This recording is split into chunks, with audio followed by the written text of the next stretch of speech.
around us, the members, because we also form the association. And in turn, we can then help the alma mater. Now, this next part is trying to galvanize the strengths, the individual strengths that we have, to put it all together into one big strength that can help us do unimaginable things. That's the vision, that's the idea, that's what we're trying to develop. And based on that, we feel that as we advance in age, our energies will be reducing, so the capacity to do the go and work here, do this, will start to dwindle, but our expenses don't necessarily dwindle. So this idea is to see how we can start to plan and cater for those years by putting together what can help us build passive income for us where we don't necessarily have to put in energies. That's the whole idea. So as we advance further in age, you can look back, sit down and say, oh, I'm expecting that check next week. I use it to book on a holiday to the Dominican Republic. I'm expecting that one in 3 months' time. I allocate it to go to Virgin Islands and stuff like that. No.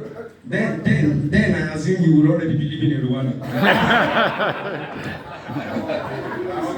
So that's the vision. That's the vision. And based on that vision, what we've done is that we've tried to sample opinions, first of all, to see how receptive the idea is. So we broached the idea at one of the meetings. The reason we're also seeing it here specifically is because it's always difficult sometimes to gather people for the meetings. To see, even the online meetings, some days you get high numbers, some days not as much, but at least we're all here now, so the information is uniform. So the idea is that we band together, as we already are, form a vehicle that we can put in our strengths based on what we can. I might be able to put in 5,000 naira. Kweku might be able to put in 300 million.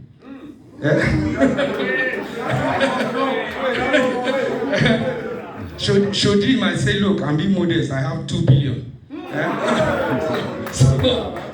But based on what you put in, you also get a look. The simple way to explain it is to think of something like a cooperative. That's the easiest way to explain it. And whatever you put in, you get the dividends based on what you put in. So what the whole thing gets, you get a share of the dividends. Similar to mutual funds or all these other funds that people use. So that's the idea.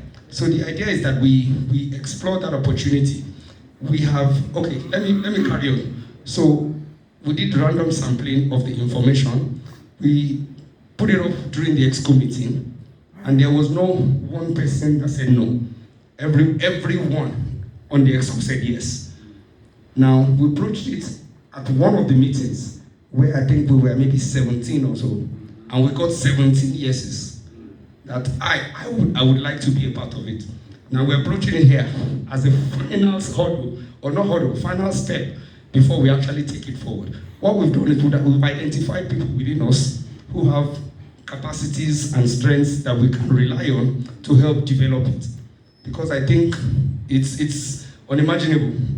Here we have financial gurus, we have doctors, we have PhDs, we have everything.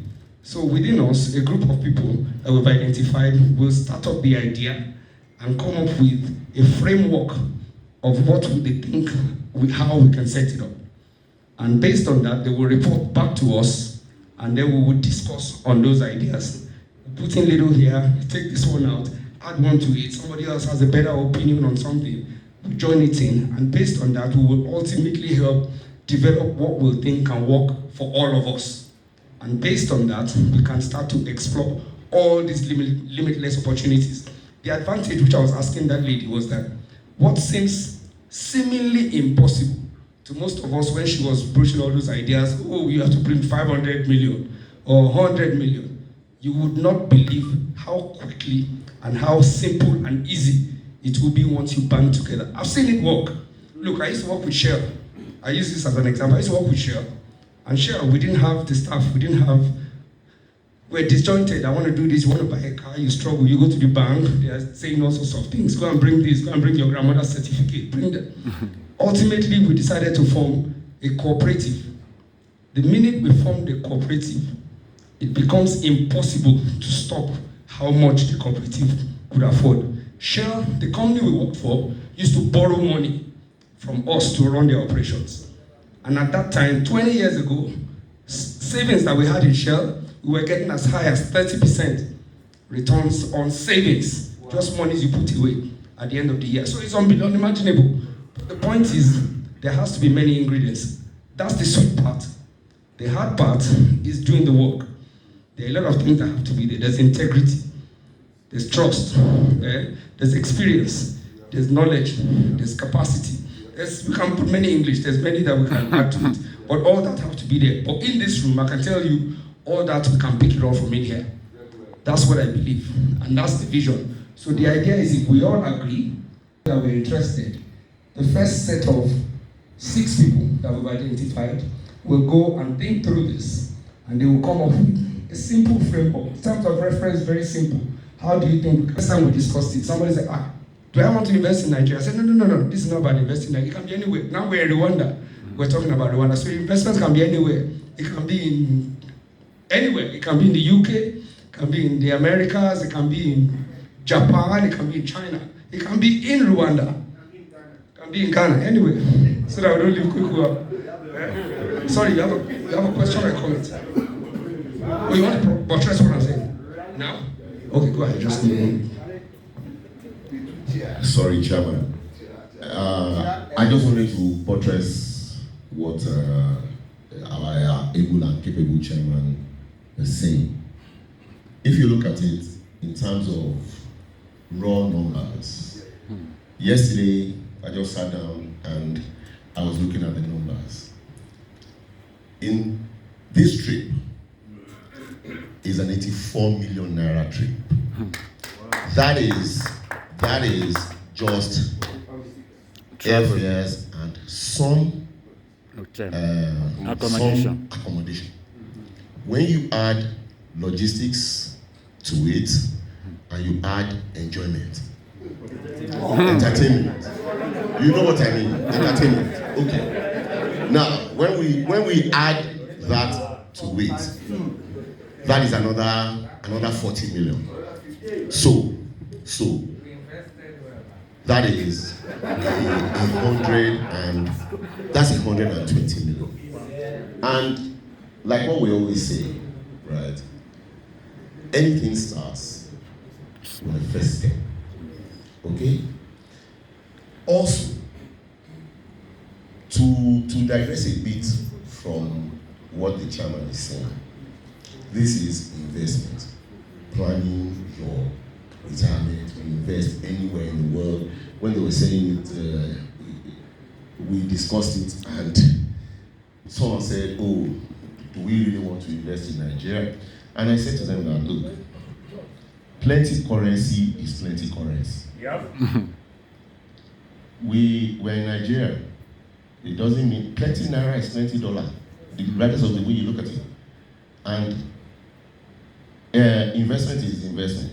Percentage is percentage. Is just percentage. But we also have something that investment is one. We have something that we must not forget, and that is our benevolence.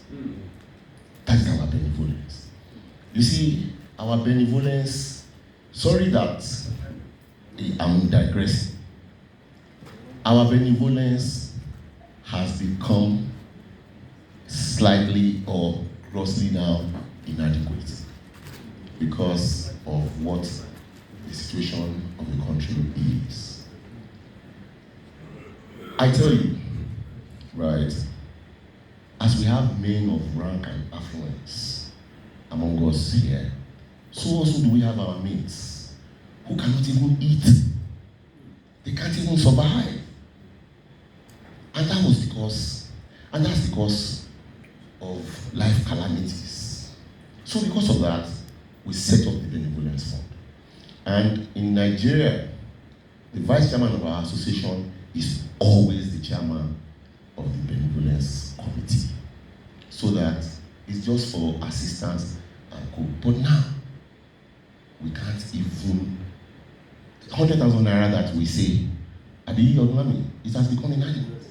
So it's something that I want us to discuss here and take a position, please. No, I'm just saying. I'm just saying, so it's something that we need to think about, and we also need to think about looking for those our mates that are struggling to survive.